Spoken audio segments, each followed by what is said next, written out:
Hi friends, முதல்ல தளபதிக்கு ஒரு ராயல் சொல்லிவிட்டுங்க. என்ன ஸ்பீச்சு வேற லெவல். மரணமா ஸ்கட்டர் மனுஷன். அதாவது இதுக்கு முன்னாடி தளபதி விஜயோட இந்த ஸ்பீச்லாம் கேட்கும்போது ஏதாவது ஒரு இடத்துல நம்ம கூஸ் பம்ப் ஆகும். ஆனால் இன்னைக்கு இல்லை, ஸ்டார்டிங்லேருந்து எண்டு வரைக்கும் கூஸ் பம்ப் தான். ஸோ உங்களுக்கும் அப்படி தான் இருக்குன்னு நினைக்கிறேன். நான் ரொம்ப என்ஜாய் பண்ணி பார்த்தேன். அதுலேயும் இந்த பஞ்ச் டைலாக் போது இடையில தூக்கி போட்டு திமுக பிறந்ததாகட்டும், இதில் ஒரு நாம் தமிழ் கட்சி சீமானுக்கு போகிற போகிற கிறிஸ்டப்பா வதைக்கிற போது ஒரு முதிவிட்டதாகட்டும், எல்லாமே இன்றைக்கி நமக்கு பயங்கர என்ஜாய்மெண்ட்டாக இருந்துச்சு. இதெல்லாம் பார்க்கும்போதுல எவன்டா சொன்னா விஜய்க்கு பேசுகிறேன்னு பாருங்கடா அப்படிங்கிற மாதிரி பட்டை கிளம்பிட்டாரு. ஃபஸ்ட்டு நான் இந்த விஷயத்தில் இன்றைக்கி போகிறதுக்கு முன்னாடி கூட்டம் தாங்க. அதாவது இந்த ஈரோட்டு மக்கள் இவ்வளோக்குள்ளே திரள்வாங்களா இன்றைக்கி அப்படிங்கிறத நான் கொஞ்சம் கூட எதிர்பார்க்கல. இதை பார்க்கும்போதுல அதாவது ஈரோடு மக்கள் சந்திப்புங்கிற மாதிரியே இல்லை, ஈரோட்டில் ஒரு மாநாடு நடத்தின மாதிரியே இருந்துச்சு. வேற லெவலில். இதில் முக்கிய பங்கு கேஎஸ் செங்கோட்டையன் சேரும். சும்மாவே தளபதி கூடன்னு வச்சுருங்களேன். இதில் கேஎஸ் வேறு உள்ளே பூந்துருக்காரு. தன்னுடைய பலம் என்ன, கொங்கு மண்டலத்தில் நான் யார் அப்படின்னு காட்ட வேண்டிய சூழ்நிலை அவர் இருக்கார்ல, தான் கற்றுக்கிட்ட ஒட்டுமொத்த வித்தையும் களத்தில் இறங்கியிருக்காரு. ஸோ இதை பார்த்துட்டுல இன்னைக்கு நிறைய பேருக்கு ஹார்ட் அட்டாக் வந்துடும் பாருங்களேன், மைல்டு அட்டாக் வரும் கண்டிப்பாக. அந்தளவுக்கு ஒரு தரமான ஒரு கூட்டம். அதுக்கு ஏற்ற மாதிரி தளபதி விஜய் அவர்கள் வேற ஒரு உச்சதான ஒரு ஸ்பீச் கொடுத்துருக்காரு. உண்மையிலேயே இது வந்து பார்த்தீங்கன்னா சரவடி ஸ்பீச் தான். சரி, ஓகே, இப்போ நம்ம விலாவரியாக பார்த்துடலாமா? அதாவது நான் நேரத்து எந்த நேரத்தில் சொன்னோன்னே தெரியல. தளபதி விஜயோடைய தரமான சம்பவத்தை பார்த்து முதல்ல என்னோட வீடியோ வருது. கரெக்டாக இன்றைக்கி ஒரு முக்கியமான ஒரு வேலையில் மாட்டிக்கிட்டாங்க. ஸோ எப்படியே கஷ்டப்பட்டு இந்த வீடியோவை போட்டுட்ருக்கேன். ஸோ நீங்கள் எல்லோரும் எதிர்பார்ப்பீங்களா அப்படின்ட்டு.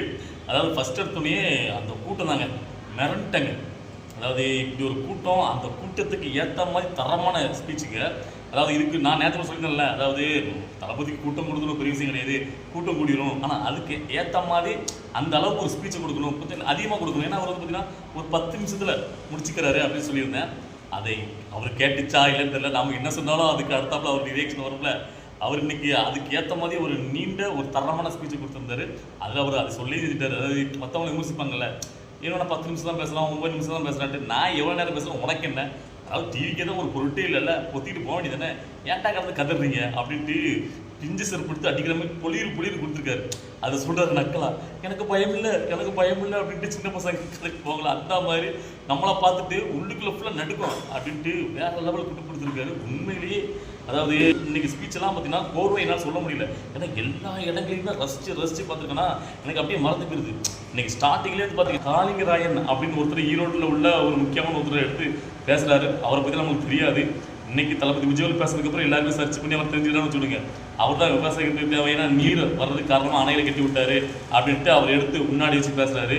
ஸோ நல்ல விஷயம். அதுக்கு அடுத்தாப்புல அப்படி ஆரம்பிக்காரு. அதுக்கப்புறம் தான் உட்காந்து அடிக்காரு. திமுக ஒரு புதி இருக்காரு.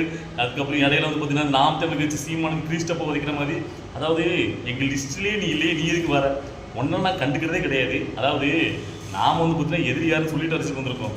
இதில் நம்ம இந்த சட்டமன்ற தேர்தலில் யார் இங்கே வந்து ஆளுங்கட்சியாக இருக்காங்களோ அவங்கள எதிர்த்து நம்ம போட்டியாக நினச்சிட்டு இருக்கோம். ஸோ இதில் களத்திலேயே இல்லாதவங்களும் அந்த களத்துக்கும் அவங்களுக்கும் சம்மந்தமே இல்லாதவங்களாம் நம்மகிட்ட வந்து பார்த்தீங்கன்னா நீங்கள் சண்டைக்கு கூப்பிட்டுருக்காங்க. உங்க ஊர்லாம் சண்டை போடுறதுக்கு நேரம் இல்லை பாஸ், போங்க பாஸ், நீங்கள் சொல்கிறீங்க இருக்கெல்லாம் உங்களுக்கு சண்டை போட முடியாது பாஸ்ன்ட்டு சாணியில் முக்கி, செருப்பு சும்மா இல்லை, சாணியில் முக்கி புளிர் கொடுத்துருக்காரு. கதவை சத்தம் நாளைக்கு சாப்பிட்டுக்கிட்டு இருந்து உடனே வரும். அந்த அளவுக்கு சும்மா குட்டுப்பு நிறைய இடங்கள்ல நான் வந்து என்ஜாய் பண்ணி பார்த்தேன். ஸோ அதில் அந்த திமுக வைத்து போகிற பக்கத்தில் ஒரு விதி விட்டார் பாருங்க. அதாவது நீங்கள் இந்த கொள்ளையடிச்ச பணத்தை நம்பி அந்த காசை நம்பி நிற்க, நான் என் மக்களோட அந்த மாதம் நம்பி நிற்கன்னு சொல்லி சொன்னதெல்லாம் உண்மையிலே ஹைலைட்டு. இந்த தடவை நம்ம அந்த தளபதி விஜயோட ஸ்பீச்சை கேட்கும்போதில் அது நாம் ஒரு ரியாலிட்டிக்காக அவர் வந்து பார்த்தீங்கன்னா இன்றைக்கி யதார்த்தமாக இறக்கி பேசியிருக்காரு. அது முன்னாடி கோர்வையாக அவர் எப்பவுமே நல்லா தான் பேசுவார், கொஞ்ச நேரம் தான் பேசுவார், நல்லா தான் பேசுவார். இன்றைக்கி ஒரு மாதிரி அவருடைய பாடி லாங்குவேஜே வேறு மாதிரி இருந்துச்சுங்க. ஏன்னா தொண்டர் ஒருத்தர் மேலே ஏறிட்டார் பைப் மேலே, உடனே பார்த்தீங்கன்னா டென்ஷன் ஆகிட்டார் மனுஷன். தம்பி இறங்கி, முன்னாடிலாம் பார்த்தீங்கன்னா ஒரு கோயிட்டா ப்ளீஸ் சொல்லிட்டு போகிறேன். இன்றைக்கெலாம் கொஞ்சம் மூஞ்சியாக மாறிட்டு, தம்பி இறங்கி, நீ ஃபஸ்ட்டு இறங்கினா தான் நான் உனக்கு கிஸ் கொடுப்பேன், அவனுக்கு அப்புறம் கொடுப்பேன்னு சொன்னார். ஸோ அந்த மாதிரி அவருக்கு பார்த்தீங்கன்னா ஒரு உண்மையிலே வேறு மாதிரி உருமாறி நிற்காரு. ஸோ நாம் வந்து பார்த்தீங்கன்னா நாம் எதிர்பார்த்த 2 விஷயம் பேசலை. அதாவது நீங்கள் ஆல்ரெடி சொல்லிட்டீங்க. அதாவது கரூர் செய்தி பற்றி பேச மாட்டாருன்னா கோர்ட்டில் கேஸ் இல்லைங்க நீங்கள். நான் ஏதாவது ஏன்னா இதுக்கு முன்னாடி சொல்லியிருந்தார்ல, அந்த காஞ்சிபுரத்தில் வந்து பேசும்போது நான் இது வெளியில் இன்னொரு தடவை பேசுவேன், கரூர் செய்தி பற்றி இங்கே பேச மாட்டேன், இன்னொரு இடத்துல பேசுவேன் சொன்னதுனால அதை பேச நினச்சேன். ஆனால் அது பேசலை. அப்புறம் நம்ம வந்து சின்னத்தை பற்றி, ஸோ அது ஏதோ எதிர்பார்ப்பு இருந்துச்சு. ஸோ அதுக்கப்புறம் அந்த சின்னத்தை பற்றி அறிவிப்பாக நினச்சேன், அதையும் சொல்லலை. ஆனால் அந்த 2ஐயும் பற்றி பேசத்தாலுமே மனுஷன் இன்னைக்கு வேறு லெவலில் ஸ்பீச் கொடுத்துருக்காரு. அதாவது ரொம்ப ஒரு வெறி ஏறி பேர் உச்ச நடத்தில் பேசுவாங்க. அந்த மாதிரி தீய சக்தி திமுகன்னு அடிச்சு அட்டிலாம் இன்னைக்கு அங்கே அறிவாலயம் கோட்டையை தாக்குற மாதிரி பேசிட்டாரு. உண்மையிலே எனக்கு ரொம்ப பிடிச்சிருந்துச்சு. அதாவது ரெண்டு பேர் தான் போட்டி. தீய சக்தி திமுக, தூய சக்தி டிவிக்கு அப்படின்னாரு பாருங்க, நச்சுன்னு இருந்துச்சு. அதாவது விஜயாவோட நம்ம என்ன போய் எதிர்பார்க்குறோமோ அதை நம்மளுக்கு ஃபுல்ஃபில்லாக கொடுத்தாரு. ஈரோடு மக்கள் அங்கே வந்துட்டாங்களே, அவங்க எல்லாருமே ரொம்ப ஒரு ஃபுல்ஃபில்லாக இன்றைக்கி ஃபீல் பண்ணியிருப்பாங்க. விஜயாவில் அப்படி ஒரு ஸ்பீச்சை கொடுத்தாரு. உண்மையிலே ஒரு சரவடி ஸ்பீச் தான். நிறைய பேர் மிரண்டிருப்பாங்க இவர் இப்படிலாம் பேச வரான்ட்டு. ஸோ அதில் நிறைய விஷயங்கள் சொல்லிகிட்டே போகிறாரு. ஸோ அதில் இன்னொரு தான் சொல்கிறாரு, அதாவது தாயை விட்ட பெரிய சக்தி எதுவுமே இல்லை. ஒரு மகனுக்கு தாய் கொடுக்கக்கூடிய அந்த தைரியம் தான் உலகத்தில் ஈடுனே கிடையாது.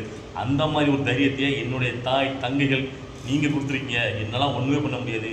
ஸோ இந்த மக்கள் பணம் இருக்கிற வரைக்கும் இந்த விஜயை ஒன்றுமே பண்ண முடியாது அப்படின்னு சொல்லி, ஏன்னா இந்த விஜயை சாச்சிடலாம் அழிச்சிடணுன்ட்டு அவதூறுகளை பரப்புறது, ஸோ அவர் மேலே பழி போடுறது, இதெல்லாம் விட்டுருங்க. என்ன எதுவுமே பண்ண முடியாது. என் மக்கள் கூட இருக்க வரைக்கும் அந்த மக்களுக்கு நான் நன்றியிலோட இருப்பேன் அப்படின்னு சொல்லி, அதாவது இன்றைக்கி வந்து பார்த்தீங்கன்னா ரொம்ப மக்களுடைய கனெக்ட் ஆகிட்டார். அதாவது நான் பேசுறது புரியல, என் அரசியலே பேச மாட்டேங்கான் அப்படின்னு சொல்கிறாங்க. நான் பேசுறது உங்களுக்கு புரியல, என் மக்கள் உங்களுக்கு புரியல, அது போது என்னோடய அரசியல் அப்படின்னு சொல்லிட்டு ஒரு ஒட்டுமொத்தத்தையும் அந்த ஒட்டுமொத்த கதலுக்கு உண்டான அதெல்லாம் செஞ்சதெல்லாம் உண்மையிலேயே எனக்கு ஹைலைட்டு. ஸோ இன்றைக்கி ஓவரால் ஸ்பீச்சுங்கிறது ஒரு மரணமாஸ் கட்டார். இந்த கூட்டத்துக்கு ஒரு ஆப்டா தளபதி விஜய் பேசியிருக்காருங்க. அவரே எதிர்பார்த்துக்க மாட்டார்னு நினைக்கிறேன். அவ்வளோ கூட்டம். ஸோ ஏன்னா இது மக்கள் சந்திப்பு தான் சொல்லியிருந்தாங்க. ஸோ அதனால் ஒரு செல்ஃபி வேறு கடைசியில் இருந்தார். ஸோ ஃபைனல் டச்சாக செமையாக முடிஞ்சு. அதுக்கப்புறம் இன்றைக்கி தளபதி விஜய் பேசுறதுக்கு முன்னாடி மற்றவங்களாம் கட்சியிலேருந்து பேசுவாங்களே, அதில் பெருசாக யாருடைய ஸ்பீச்சு பெருசாக நமக்கு வந்து ஒரு தாக்கத்தை ஏற்படுத்தலை. இன்னும் கொஞ்சம் நல்லாவே பேச ஆரம்பிக்கணும். நிர்மல்குமார் பேசுறது பெருசாக ஏற்படலை. அருண்ராஜ் கொஞ்சம் நல்லா பேசியிருந்தார். ஆதவர்ஜனா பேசுனதில் அந்த ஈவேரா பெரியாரை பற்றி, அதாவது இப்போ ரீசெண்டாக சொன்னாங்கல்ல, உதயநிதி தான் இளம் பெரியார் சொன்னதுக்கு வச்சு பிறந்துக்கிட்டாரு, அந்த லைன் அந்த ஸ்பீச் நல்லா இருந்துச்சு. ஸோ அதுக்கப்புறம் இன்றைக்கி ஃபுல் கிரெடிட் விஜய் அவர்களுக்கு தான். இன்றைக்கி யாருமே விஜய் அவர்களுக்கு மிச்ச முடியாது. அப்படி ஒரு ஸ்பீச்சை கொடுத்துருக்காரு. அதாவது ஒரு கட்சியோட தலைவனா வந்து பாருங்கடா எவன்டா என்கிட்ட, அதாவது அவர் ஒரு இடத்துல சொல்கிறாரு, அதாவது எல்லாத்தையும் சேர்த்து தான் திமுக நாம் தமிழ் கட்சி அல்லக்கு எல்லாம் சேர்த்து தான். அதாவது நீங்கள் பேசுகிற மாதிரி அதே லாங்குவேஜில் எனக்கும் பேச தெரியும், ஆனால் அதுக்காக நான் வரல, அதுக்காக பேச தெரியாதுன்னு கிடையாது, உங்களை விட அதிகமாகவே பேச தெரியும். ஆனால் அப்படி பேசினா உங்களுக்கும் எனக்கு எந்த வித்தியாசமும் இல்லாமல் போயிரும்ல, அதுக்காண்டி தான் அதை ஒவ்வொரு அட்வான்டேஜ் எடுத்துக்கூடாது அப்படிங்கிற மாதிரி இன்றைக்கி குழந்தை கட்டிட்டாரு.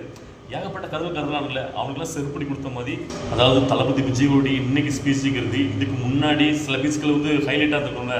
ஸோ அதில் இந்த ஸ்பீச்சும் அந்த இடத்துல இடம் பிடிக்கும். அந்தளவுக்கு ஒரு தரமான தைரியமான வேற லெவல் ஸ்பீச்சு. அதாவது மக்கள் ஏன் கூட இருக்கிற வரைக்கும் நீ எல்லாம் ஒரு ஒன்றுமே என்ன பண்ண முடியாது, தொட்டு பாடுறா, முடிஞ்சா ஜெயிச்சு பாடுறா அப்படிங்கிற மாதிரி கெத்து கட்டிருக்காரு. எல்லா அந்த மக்களை நம்பி மக்களும் இவருக்கு வந்து துணையாக இருப்பாங்கங்கிற அந்த கூட்டத்தை பார்க்கும்போது நம்மளுக்கு புரியுது.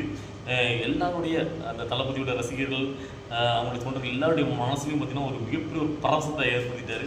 ஸோ நானும் உண்மையிலே இன்றைக்கி ஃபுல் சந்தோஷம், ரொம்ப என்ஜாய் பண்ணி பார்த்தேன். ஸோ இன்றைக்கி தளபதி விஜயோடைய ஸ்பீச்சை பார்க்கும்போது உங்களுக்கு என்ன தோணுச்சு, என்ன பார்க்கும்போது என்ன தோணுச்சுங்கிறத உங்களுடைய கருத்துக்களை கமெண்ட்டில் பதிவு பண்ணுங்கள். நம்ம அடுத்த வீடியோவில் பார்க்கலாம். பாய்.